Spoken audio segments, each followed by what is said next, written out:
Hello everyone, just a quick update from us on the Ukraine crisis, as we had a couple of developments out over the weekend, or mainly over the course of last night. Now, we all know that the Russians were holding military drills across the border in Belarus, which were due to end Sunday being yesterday.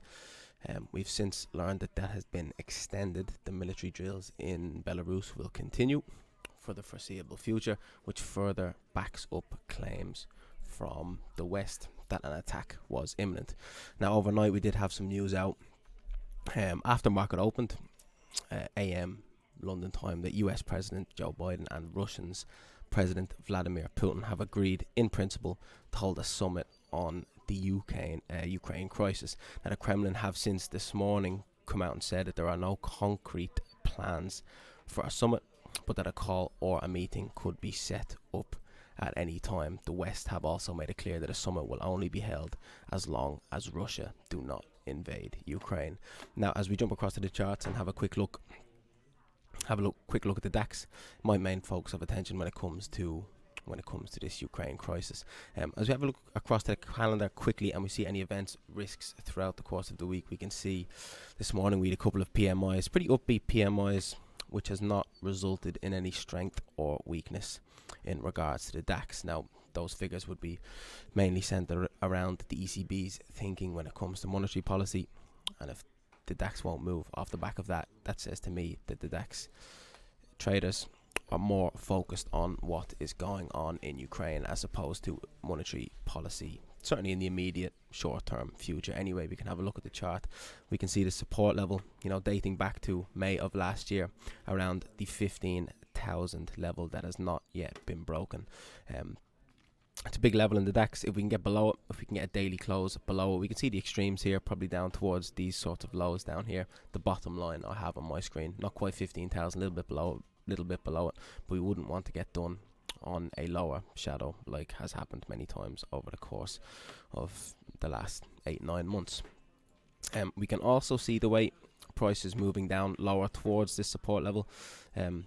We can see this bit of a double top across here, and then we've got a lower high, lower high, lower high. Now, the direction in which this gets taken is likely to be decided, or will be decided, on developments when it comes to Ukraine.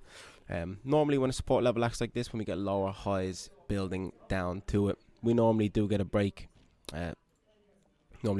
through the level and some continuation the far side. Now, that does remain to be seen what happens in regards to Ukraine, whether we get some positivity or negativity.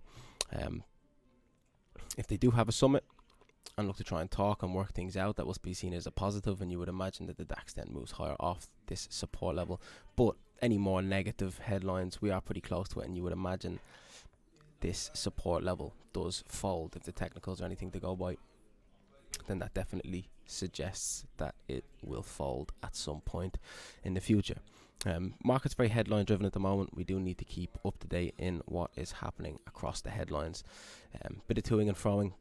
The West say they're going to attack, the Russians say they're not going to attack. That's how it's been repeated ever since this whole thing kicked off. So headline trading is not easy, it's not difficult. Geopolitical events going on does make for some difficult trading conditions, but it does remain to be seen how this plays out into the future. I think we could get a move in either direction depending on the developments we get. So we need to keep an eye on the headlines, see what's going on, try and make sense of it, and we will be back later on the week for another update, or we will update when there are some fresh developments. So that's all from us.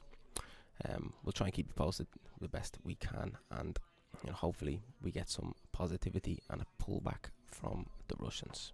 Thank you.